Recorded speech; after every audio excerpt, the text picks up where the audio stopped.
हाथ ऊपर उठा दो, सबको कहना है माँ।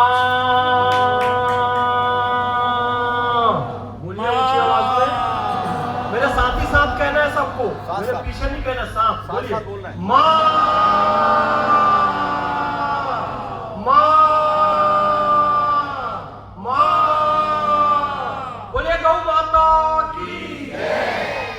बोलो भारत माता की। बहुत बहुत धन्यवाद। इस परम पावन पंच मंच पर मुझे आपने बुलाया और जो सम्मान दिया। सनातन की सुंदरता, सामाजिक समरसता, हमारे गुरुदेव माननीय इंद्रेश कुमार जी की भी यहाँ पर तस्वीर है। उनकी प्रेरणा से, मार्गदर्शन से हम सब काम कर रहे हैं। महेंद्र भाई साहब से मेरे बहुत पुराने संबंध हैं। भाई साहब, आपने मुझे इस मंच पर बुलाया, इस मंच के योग्य समझा। आपको और आपकी पूरी टीम को बहुत बहुत धन्यवाद दूंगा। क्योंकि यहाँ पर मेरे बहुत वरिष्ठ जन मंच पर बैठे हुए हैं और मुझे इनको भी सुनना है और इनसे प्रेरणा लेकर दो शब्द मैं यहाँ कह रहा हूँ। ससम्मान मंच को प्रणाम करूंगा, आप सबके चरणों में नमन करूंगा। और बहुत कुशलता पूर्वक संचालन कर रहे हैं आदरणीय अशोक दिवाकर जी के लिए जोरदार तालियां बजाइए एक बार। बहुत ही कुशलता पूर्वक यहाँ पर संचालन करें। समरसता कैसे आए? मैं अपने धर्म, पंथ, समुदाय, संप्रदाय, परंपरा का पालन करूंगा, किसी दूसरे को बुरा नहीं कहूंगा। ये सूत्र है समरसता का। मेरा खान पान मेरे साथ, सामने वाले का खान पान उसके साथ, उसके वस्त्र परंपरा उसके साथ, मेरी वस्त्र परंपरा मेरे साथ, मेरी विवाह की पद्धति मेरे साथ, उसकी विवाह की पद्धति उसके साथ। हम एक दूसरे की पंथ परंपरा का सम्मान करेंगे, किसी को बुरा नहीं करेंगे कहेंगे, पर चलेंगे अपनी पंथ परंपरा पे। किंतु वहां तक जहां तक नारियों पर कोई पंथ परंपरा अत्याचार ना करे, बच्चों पर कोई समुदाय की परंपरा अत्याचार ना करे, समाज में वैमनस्यता घोलने का कार्य कोई परंपरा ना करे, केवल मैं ही सही हूं बाकी सब गलत है, ऐसी भावना किसी पंथ परंपरा में ना आए। इस बात का हमको ध्यान रखना चाहिए। जिसे जैन दर्शन में दुर्णय कहा गया कि मैं ही सही हूं बाकी सब गलत है। जहां ही आया वहां पर आतंकवाद आएगा, समाज में वैमनस्यता फैलेगी, समाज से समरसता दूर होगी। लेकिन मैं भी सही हूं और आप भी सही हैं, तो इससे समाज में समरसता आएगी। मेरे दृष्टिकोण से मैं सही, आपके दृष्टिकोण से आप सही, इससे समाज में समरसता आएगी। एक बात सभी को समझ लेना चाहिए, रक्त का रंग लाल है, दो आंखें हैं, दो हाथ हैं, दो पैर हैं, सबके शरीर को भगवान ने बनाया है। लाल हो, नीला हो, पीला हो, हरा हो, गुलाबी हो, काला हो, गोरा हो, किसी भी लिंग का हो, किसी भी समुदाय संप्रदाय का हो। जिसकी रचना इतनी सुंदर, वो कितना सुंदर होगा। तो हर एक रचना भगवान की है और सुंदर संरचना है। इस बात को हमें मानकर चलना पड़ेगा। मैं तो सुंदर हूं और दूसरा कुरूप है, इससे मामला बिगड़ेगा। तो इस परंपरा में नहीं चलना है। सदगुरु रविदास जी की यहाँ पर चित्र लगा हुआ है। हमें स्पष्ट संदेश दिया, जो हमारी परंपरा है, जो हमारा रोजगार है, हम उससे जुड़े रहेंगे तो संसार में सबसे ऊंचे चले जाएंगे। हमने उनकी बात नहीं मानी महेंद्र भैया, तो देखो क्या हुआ। एक कहावत चलती है कि छोटा मोची मोची, बड़ा मोची बाटा, और छोटा लोहार लोहार और बड़ा लोहार टाटा। अरे महाराज, मेरे गुरुदेव ने पहले बता दिया था, जिसे तुम चढ़ पादुका समझ रहे हो, जिसे तुम सबसे नीचे समझ रहे हो, वो जीवन का अनिवार्य अंग है तुम्हारे। वो दुनिया के पथरीले रास्तों से तुमको बचाता है। हर कोई चाहता है कि मेरे राह पर कांटा ना आए, मेरे रास्ता पथरीला ना हो। चढ़ पादुका की जरूरत सबको पड़ेगी, अमीर हो या गरीब हो। चाहे 10 रुपए की चप्पल खरीदे, 10,000 की, 10 लाख की खरीदे, लेकिन खरीदता जरूर है। इसको बाटा वाले ने समझा, खादिम वाले ने समझा, तमाम बड़े बड़े श्रीलेदर की बड़ी बड़ी कंपनियों ने समझा।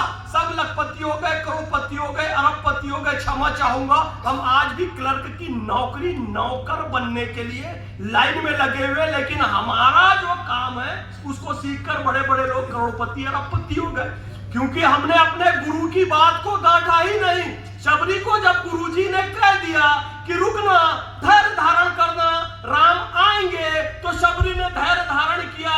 बड़े बड़े लोगों के महल में राम नहीं गए, शबरी की कुटिया में राम आए, क्योंकि गुरु को वचन को धारण किया। इसलिए कहा कि गुरु गोविंद दो खड़े काके लागू पाए, बलिहारी गुरु आपने जिन गोविंद दियो बताए। तो जब गुरु ने कह दिया कि अपनी परंपरा को छोड़ना नहीं, तो महेंद्र भैया, आदरणीय, क्या शुभ नाम, अशोक भैया, मैं बहुत धन्यवाद दूंगा आयोजकों को कि जब मैं आया तो सबसे पहले मिलाया। देखो भाई, ये तो संत रविदास जी के अनुयायी जो कि जूता चप्पल बनाते हुए यहाँ पर बैठे हुए हैं, ये संत सेन जी के अनुयायी की बाल काटते यहाँ पर बैठे हुए हैं, ये हमारे संत कबीरदास जी के अनुयायी जो कपड़ा बनाते हुए यहाँ पर बैठे हुए हैं, ये हमारे विश्वकर्मा जी के अनुयायी जो कुम्हार हैं, जो वस्त्र, जो कि मकान बना रहे हैं, बर्तन बना रहे हैं, जो दूसरे काम कर रहे हैं। आपको पता है राम मंदिर किसने बनाया अयोध्या का? आपको नाम पता है किसने बनाया? एक प्रश्न मैं आपकी तरफ भेज रहा हूं, जल्दी बताइए। जनरल नॉलेज का क्वेश्चन है, जनरल स्टडीज का। मैं क्वेश्चन ये नहीं कर रहा हूं कि हिंदू समाज ने बनाया एकजुट, वो तो बनाया ही, किस कंपनी ने बनाया? हाँ देखो, अशोक जी कह रहे हैं इधर से, किसने बनाया? लार्सन टूब्रो नाम की कंपनी ने बनाया। ये हमारे कुम्हार भाइयों का पैतृक व्यवसाय था, घर बनाना, बर्तन बनाना, मिट्टी के भवन बनाना। विश्वकर्मा जी जिसके रचयिता है, वो हमारा पैतृक काम था। लेकिन आज लार्सन टूब्रो, शपूजी पलोन जी जैसे बड़ी बड़ी कंपनियां हैं जो करोड़पति अरबपति हो गई, और हमने अपना मूल व्यवसाय कुम्हार का छोड़ दिया। कुम्हार का व्यवसाय केवल मटका बनाना नहीं है, भवन बनाना भी है।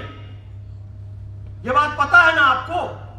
हमने अपना कुम्हार का काम छोड़ा, हमने अपना लोहार का काम छोड़ा, तो टाटा कंपनी खड़ी हो गई, भिलाई स्टील प्लांट खड़ा हो गया। हमने अपने लोहार का काम छोड़ दिया, कुम्हार का काम छोड़ दिया, विश्वकर्मा जी का काम छोड़ दिया, कबीर जी का काम छोड़ दिया। एक बात बार बार कही जाती है कि महापुरुषों की पूजा चित्रों में नहीं होती है, महापुरुषों की पूजा चरित्र में होती है। चित्र नहीं, चरित्र चाहिए। और आज भी ये इस समाज की कड़वी सच्चाई है कि हम लोग 10,000, 20,000, 25,000 की क्लर्क की नौकरी के लिए लाइन लगाकर खड़े हुए हैं, करोड़ों का व्यवसाय छोड़कर। हम ये नहीं कह रहे कि सरकारी नौकरी नहीं करो, लेकिन नौकर नौकर ही होता है। हम ये नहीं कह रहे कि प्राइवेट नौकरी ना करो, नौकर नौकर ही होता है। और हमारे गुरुजी ने जो सूत्र दिया था, जिनकी तस्वीरें, जिनके चित्र लगाकर रख रहे हैं, नौकर बनने के लिए नहीं, मालिक बनने के लिए। क्योंकि हम नौकर केवल एक ही के हो सकते हैं। किसके हो सकते हैं? किसके? बोलिए। कबीरा कुत्ता राम का, मुतिया मेरा नाम, गले राम की जेवड़ी, जिद खींचे तित जाओ। हम कुत्ते हो सकते हैं तो केवल उस भगवान के हो सकते हैं, उसके नाम का पट्टा हमारे गले में है, जो जिधर खींचेगा हम उधर जाएंगे। इसके अलावा हम किसी के नौकर नहीं हो सकते। तो यह सूत्र देकर हमारे संत गए थे, हमने समझा नहीं। शिक्षा शेरनी का दूध होता है, जो पिएगा उसे दहाड़ेगा। किसने कहा? तो शिक्षा हासिल की, शिक्षा हासिल करो। मन चंगा तो कठौती में गंगा, किसने कहा? संत रविदास जी ने कहा, मन चंगा है तो कठौती में गंगा है। अपि स्वर्णमयी लंका नमे लक्ष्मण रोचते, जननी जन्मभूमि स्वर्गादपि गरीयसी, किसने कहा? है? वो जो मोर पंख लेके बाबा जी बैठे हुए ना, है? आप भी बताओ। वाल्मीकि ये वाल्मीकि जी रचित रामायण में ये श्लोक है, अति स्वर्णमयी लंका नमे लक्ष्मण रोचते, जननी जन्मभूमि स्वर्गादपि गरीयसी। बचपन से बोलते आ रहे हैं, जननी जन्मभूमि स्वर्गादपि गरीयसी। स्कूल कॉलेज के बोर्ड में लिखा हुआ है, किसने लिखा है पता ही? वो जो दाढ़ी वाले बाबा मोर पंख लेकर लिख रहे हैं, भगवान वाल्मीकि ने इस वचन को लिखा है। ये सूत्र दिया है कि जननी और जन्मभूमि स्वर्ग से भी महान है। इसके प्रति वफादारी करना, ज्यादा प्रगतिशील बनने के चक्कर में अपनी धर्म से, अपनी संस्कृति से, अपनी परंपरा से गद्दारी नहीं करना। क्योंकि बहुत सारे लोग हैं ऐसे सो कॉल्ड इंटेलेक्चुअल बनते हैं, जी हम राम को नहीं मानेंगे, हम कृष्ण जी को नहीं मानेंगे, हम कबीर जी को नहीं मानेंगे, हम वाल्मीकि जी को नहीं मानेंगे, हम संत रविदास जी को नहीं मानेंगे। ये सब तो बैकवर्ड है जी, हम फॉरवर्ड है। तो फॉरवर्ड होकर तुमने क्या कर लिया? भारत और भारतीयता का अपमान कर दिया, भारतीय सेना को सहयोग नहीं किया, भारत की परंपराओं का सम्मान नहीं किया, और अड़ोसी पड़ोसी देशों को सहयोग कर रहे हो, उनकी सेना के लिए भी भेज रहे हो, उनको माल मत्ता भी भेज रहे हो, और अपने देश से वफादारी नहीं कर रहे हो। तो इसीलिए सूत्र याद रखना, जननी जन्मभूमि स्वर्गादपि गरीयसी। वाल्मीकि भगवान को मानने वाले हो तो इस सूत्र को याद रखना है। फिर मैं तो एक वचन पे कहूंगा, अब उसमें तो उनका नाम ही है। ये यहाँ संघ के लोग बैठे हैं, शादी नहीं करते साहब, हम भी नहीं किए, हम भी एक प्रचारक की तरह मुस्लिम राष्ट्रीय मंच चूंकि है ना, तो मुस्लिम राष्ट्रीय मंच हमारे गुरुदेव इंद्रेश जी हैं, तो उन्होंने हमें प्रेरणा दी। जो कुछ बोल रहा हूँ उनकी प्रेरणा से बोल रहा हूँ। ये जो है हमारे गुरुजी इंद्रेश जी हैं, तो उनकी प्रेरणा से एक और महापुरुष का वचन बोल रहा हूं। हमारा जीवन ऐसे ही है महाराज।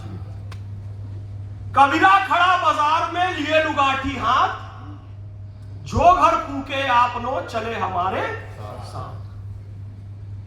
क्योंकि यह प्रश्न आता है बार बार, तो मोहन भागवत जी ने बहुत अच्छी बात कही कि मैं संघ में आऊंगा तो मुझे क्या मिलेगा, मैं आरएसएस में आऊंगा तो मुझे क्या मिलेगा।